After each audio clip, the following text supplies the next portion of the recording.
What's up, guys? Today I'm gonna show you another watch that I could not resist to buy, and it's this one. Let me take it out of the box. This is this is Casio Vintage. I have always wanted to get one of these, and since the box is already here, just let me show. If you have one of these, and you sure do have one of these, Silka gel or something like that, just put one of those in your watch box. It will absorb all the moisture, and it's good for your watches. It's good for your watches that you do not have any moisture inside. Now look at it, man.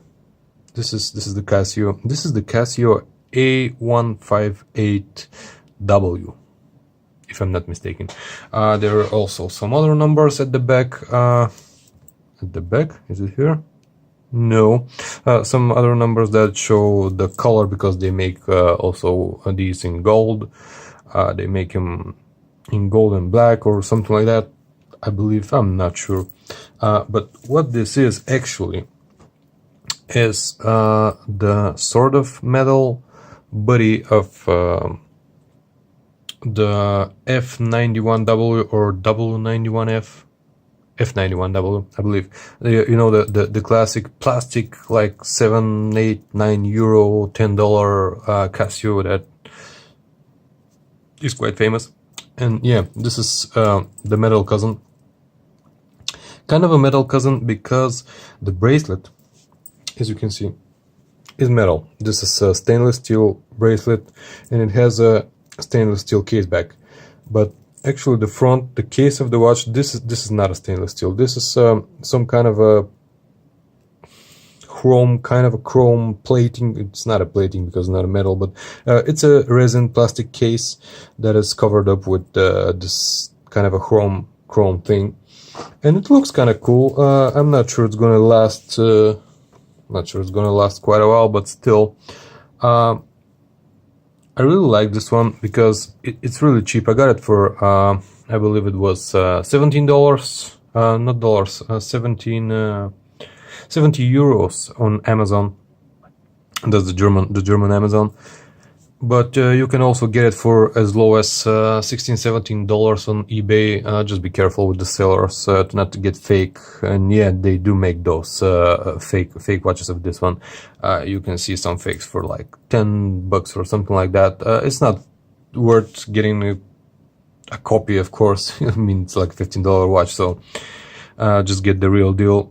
I'm not gonna get deep into this watch because there are plenty of videos about these the classic Casios, the vintage line. It's basically has been the same module. This is the module, let me check, 593. The module 593, it has been around probably about 30-40 years, something like that. I mean, since the 70s, I believe. Casio have been making this. Nothing quite special. It was special back in the day because, well, first of all, it was not expensive watch. And second of all, I mean, look at it. It shows the time. Here it states 24 hour because I have made it to show like in 24 hour. You can press this button and it shows PM. So it's AM or PM. And you can also have it like that. It shows Monday. It shows 6th. Today is 6th of May. All the useful stuff that you need. And here's, of course, the mode button. You press it. It beeps, and you have alarm. You can make that alarm daily or off, and you can, you see, this means the alarm is on, the daily alarm. This one means the watch is going to beep every single hour. This is going to do both, and this is going to do none. Other thing that it's got, after the alarm, you can press it and it turns back to timekeeping. This is the alarm, and this is the stopwatch.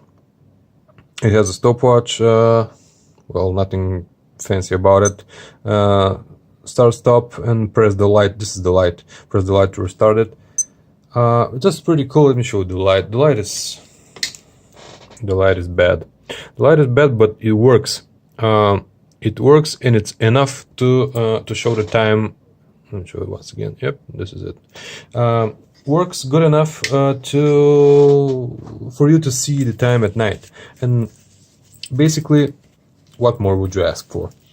This is what you need in this watch. It's really simple. It's as you can see or read somewhere on the internet, the spec sheet's pretty much on the front. I believe that guy at Just One More Watch from Australia, I think it was Jody, I believe Jody, he said like all the old Casios, they got the spec sheet on the front. And this is true for a lot of their watches. But this is just part of the charm, I guess. And this is also one more thing. This is a really small watch. Let me check that for you. This is my Mako, the Mako Pepsi bezel, Mako 2 Pepsi bezel. I'm gonna show you in another video. But let me just first. There is it. I got 6 3/4 inch wrist, so I got a pretty small wrist, and I like wearing my watches loose. But this looks fine on my wrist. If you're a bigger guy, it's gonna look a little bit funny on you, I guess. But still, I mean, it's a classic watch. It's small. It's really light. This is like 50 some grams. Or it was like 49, or this, it's basically lighter than a G-Shock, and G-Shocks are, well, plastic and not heavy at all. But it's really comfortable. The bracelet is really thin, but it looks cool. I think it looks cool.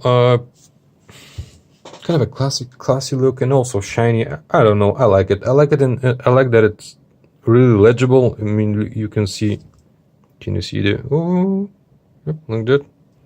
Still visible? No? Yes? No? Kind of. Trying to show you a lot of angle. You see? Still legible. This is really nice. You don't need to like go like some other digital watches do. Even my G-Shock, I believe my G-Shock doesn't have. Let me check it. Well, the G-Shock is kind of better visible when you look at it like that, because it has thicker numbers or number straps, whatever. But let me try to go like, let me see. Oh man, this is a hard thing to do on camera. No, I think both are pretty good. Both are pretty good. But yeah, I've wanted to get one of these just to put something into consideration. If you get one of these, check this out. You see how it's kind of bent, and here it has some scrapes and scratches. It did not came like that. I made this. I had to hammer it basically a bit to make it squeeze the bracelet harder, because this is one of the things. I'm not going to show it because I'm afraid it's going to start sliding again, but you pull this tab here up, and this thing goes in or out, and you close it up, and it catches on one of the, I don't know, this is not a link, but yeah, kind of with one of the links, and stays there. But after like 3-4 adjustments, when I was trying to figure out where it feels more comfortably, it actually started slipping, and I had to open this up, disassemble it, kind of hammer it to squash this thing a little bit inner, so when I close this this latch, it hooks better. So now it's fine, it doesn't move, but still you have to take this into consideration, that it might need some fiddling with. Actually, that is not that much of a problem, because if you actually are willing to get one of these and get a better bracelet, you could get probably a mesh or something like that, because this is a 18mm. So if you are willing to ditch the classic look of this bracelet, you can get a really better one. Even something from China. I mean, $5-8 mesh bracelet from China probably would work better. It would make the watch feel more substantial, and it's also going to be stainless steel, so it's cool. I mean, if you have this problem with the buckle, I didn't felt like I needed to return the watch or something like that. I mean, it's 17 euro, I don't really care. Plus the modification took me like 5 minutes to disassemble it, get it to 2-3 hits with a really small hammer just to bend it a little bit, then assemble it, pull all the pins, put all the pins back inside these, and yeah, it works. I mean, it's fine, I don't care. Another thing to take into consideration, this is a water resistant watch, but it says only water resistance. This, as I mentioned in my Seiko video, this means the watch is only 30-meter water resistant. So washing hands and pretty much everything else than washing hands and being in the summer rain or something like that is off limits. Simple garden work, dishes and stuff like that, okay, but do not shower with it, do not bathe with it, just you're gonna flood it. It has a pretty substantial gasket under here, but the buttons will pretty surely fail on you if you try to do something serious with it, in something seriously water related. And yeah, what else? There's nothing actually else that I can see. Man, going from this Casio, which is like 50 grams, to this thing, this is like 150 grams, and yeah. But actually, can I see this? We're gonna talk about this next time, but this is kind of a crap. This is, I believe this is a crappy buckle for a watch that costs like 180 euro.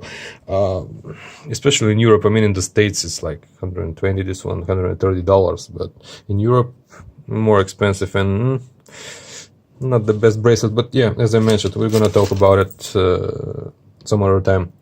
And okay, I believe this is it, guys. I hope this has been informative and fun to watch. If you consider one of these, just remember, the buckle might fail on you, but everything else about it is cool, it's fun, and yeah, I mean, if you like it, get it. I mean, for the price, you're not losing anything, plus the battery is gonna last you like 5 years, so yeah. And that's it, guys. Thank you for watching. I hope you liked the video. If you did, like it, comment. If you don't, well, comment again, hate me, tell me that I suck, it's okay. My English is not perfect anyway, and probably my videos are not the best, but still, thank you again. Have a nice day.